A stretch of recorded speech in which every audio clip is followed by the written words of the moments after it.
ሰላም ውድ የኢንፎትሪክስ ቤተሰቦች፣ ስበው ታውቃለህ? በየቀኑ ጠዋት ስትነሳ ዛሬ ሙሉ ቀኑን በውጤታማነት አሳልፋለሁ ብለህ ለራስ ቃል ትገባለህ። አዲስ ህይወት ለመጀመር፣ ስፖርት ለመስራት፣ ያንን የተንጓተተ የቢዝነስ ሐሳብ ለመጀመር ወይም ለፈተና በጥልቀት ለማጥናት ትወስናለህ። ነገር ግን ከሰዓታት በኋላ ራስን የምታገኘው የት ነው? ስልክ ላይ ሆነ የሌሎችን ሰዎች ስኬት እያየ የራስን ጊዜ ስታባክን፣ ወይም ነገ ጀምራለሁ በሚል ተስፋ ቢስ ስሜት ውስጥ ተኝተህ ነው። ነገ ጀምራለሁ፣ በሚቀጥለው ሳምንት እሰራለሁ፣ አሁን ትንሽ ልረፍ። እነዚህ ቃላት ለአንተ አዲስ አይደሉም። ሁላችንም ህይወታችንን የሚቀይሩ ትልልቅ እቅዶች እናወጣለን። ነገር ግን ወደ ተግባር ስንመጣ የሆነ ነገር ወደ ኋላ ይጎትተናል። ያ ነገር ምንድን ነው? ሰነፍ መሆን። ይህ ስሜት ደጋግሞ ሲከሰት ምን ይሰማል? በጥፋተኝነት ስሜት ትወጠራለህ፣ ራስህን ትወቅሳለህ። ምናልባትም እኔ ሰነፍ ነኝ፣ ስኬት ለኔ አልተጻፈልኝም ወደሚል የተሳሳተ ድምዳሜ ትደርሳለህ። ነገር ግን ዛሬ በዚህ ቪዲዮ መግቢያ ላይ ልነግር የምፈልገው አንድ ትልቅ ሳይንሳዊ እውነት አለ። አንተ ሰነፍ አይደለህም። አዎ፣ በድጋሚ ደግመዋለሁ፣ አንተ ሰነፍ አይደለህም። ችግሩ ያንተ ማንነት ሳይሆን በአሁኑ ሰዓት አእምሮ እየተመራበት ያለው የተሳሳተ የአኗኗር ሲስተም ነው። ሳይንቲስቶችና የስነ ልቦና ባለሙያዎች እንደሚነግሩን ከሆነ የሰው ልጅ አእምሮ በተፈጥሮ ጉልበትን መቆጠብ ይወዳል። አእምሮ ብዙ ጉልበት የሚጠይቁትንና የረጅም ጊዜ ውጤት ያላቸውን ትልልቅ ስራዎች እንደ ቢዝነስ መጀመር ወይም ማጥናት ያሉትን ሲመለከት እንደ አደጋ ይቆጥረውና ወደ ኋላ እንድታፈገፍግ ያደርጋል። በምትኩ ደግሞ ወዲያውኑ ፈጣን ደስታ የሚሰጡትን እንደ ሶሻል ሚዲያ አጠቃቀም ያሉትን ነገሮች እንድታደርግ ይገፋፋል። በዓለም ላይ የምታያቸውና የምታደንቃቸው ታላላቅ ባለሀብቶች፣ ስኬታማ ስራ ፈጣሪዎችና ምርጥ አትሌቶች በሙሉ በየቀኑ ጠዋት 100% የመስራት ፍላጎት ኑሯቸው አይደለም የሚነሱት። 24 ሰዓት ሙሉ ጉልበት ያላቸው ወይም ሰነፍ የማይሆኑ ፍጹማን ፍጥረታት አይደሉም።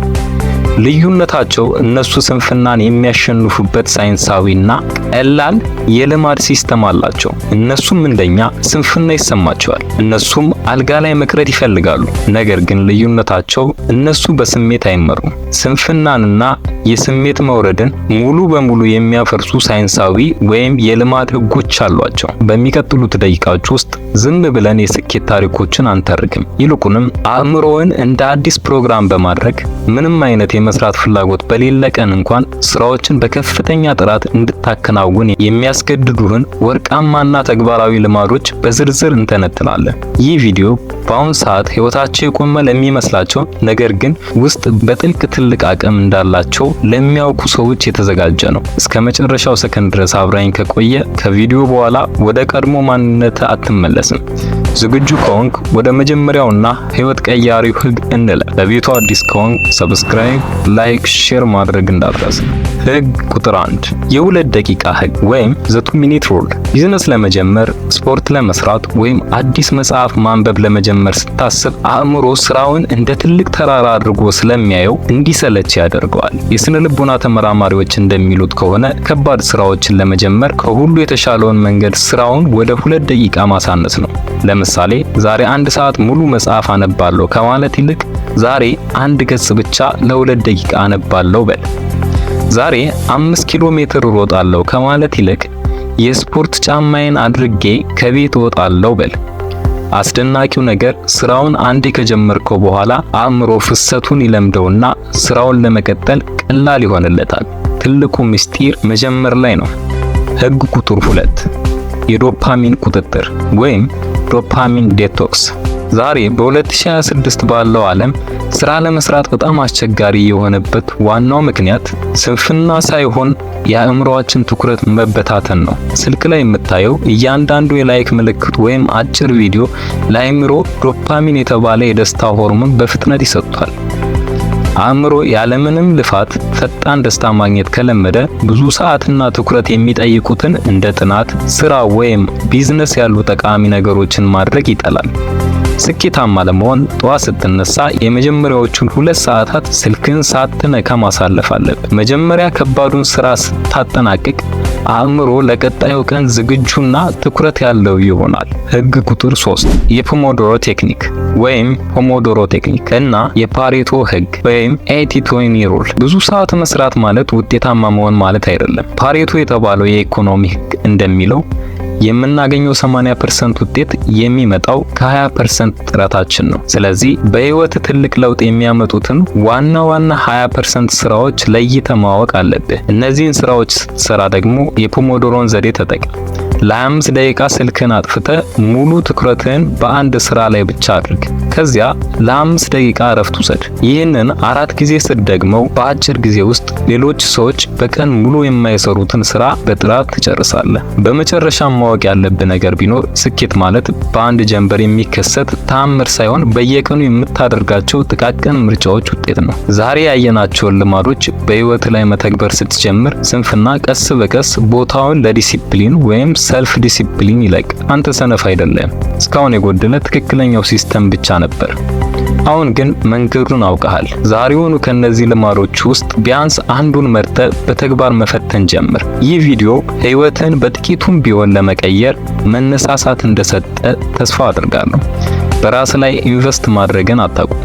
እንግዲህ ባለፉት ደቂቃዎች ውስጥ ስንፍናን አሸንፈ በዲሲፕሊን የምትመራበትን ሙሉ የመንገድ ካርታ አይተናል። ከ2 ደቂቃ ህግ ጀምሮ የአእምሮን ዶፓሚን እስከ መቆጣጠርና የ80-20 ህግን ተጠቅሞ ስራን ማቅለል ድረስ ያሉትን ሳይንሳዊ መንገዶችን በጥልቀት ተንትነናል። ነገር ግን እዚህ ጋር አንድ ትልቅ እውነት መነጋገር አለብን። መረጃ ብቻውን ህይወትን አይቀይርም። በአሁኑ ሰዓት ይህንን ቪዲዮ በዓለም ዙሪያ በሺዎች የሚቆጠሩ ሰዎች እያዩት ነው። ነገር ግን ቪዲዮ ሲያልቅ ሰዎቹ በሁለት ትልልቅ ጎራዎች ይከፈላሉ። የመጀመሪያዎቹ ጎራዎች ቪዲዮን አይተው በጣም ጥሩ መረጃ ነው ይሉና ስልካቸውን ዘግተው ወደ ቀድሞ የሰነፍ ልማዳቸው፣ ወደ ቀድሞ የጥፋተኝነት ስሜታቸውና ጊዜን ወደ ማባከን ይመለሳሉ።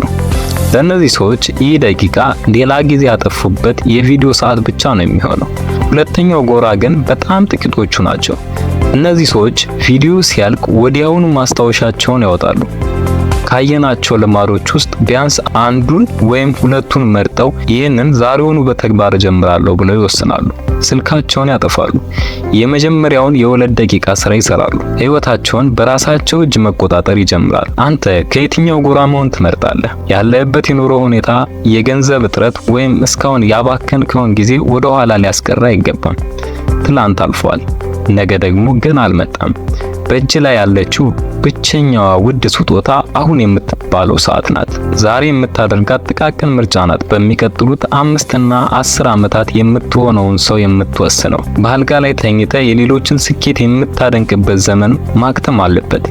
አሁን ያንተ ተራ ነው። አንተ ውስጥ ያለው እቅድ፣ አንተ ውስጥ ያለው ቢዝነስና አቅም ወደ ውጪ ወጥቶ ለዓለም መታየት አለበት። ይህንን ጉዞ ስትጀምር ብቻህን አይደለም። እኛም በዚህ ቻናል ላይ በየጊዜው ህይወትን፣ አስተሳሰብንና የቢዝነስ ክህሎትን የሚያሳድጉ ጥራት ያላቸውን ይዘቶች ይዘን እንቀርባለን። ይህ ቪዲዮ ጥቂትም ቢሆን የለውጥ ብልሽታ በውስጥ ካቀጣጠለ ቪዲዮውን ላይክ በማድረግ ለሌሎች ወጣቶች እንዲደርስ አግዝ። ለራሴ የገባውን ቃል ለማረጋገጥና የመጀመሪያውን እርምጃ ለመውሰድ ዛሬ ጀምራለሁ የሚለውን ቃል ኮሜንት ላይ አስፍርልኝ። ለወደፊቱ መሰል ጠንካራ የቪዲዮ ስራዎች እንዳያመልጡ አሁኑኑ ቻናሉን ሰብስክራይብ አድርግ። እስከመጨረሻው አብራኝ ስለቆየ ከልብ አመሰግናለሁ። በሚቀጥለው ድንቅ ቪዲዮ እስከምንገናኝ ስንፍናን አሸንፈ በዲሲፕሊን የምትመራበት ውጤታማ ጊዜ ይሆንልህ። ኢንፎትሪክስ ነበርን። ቻው።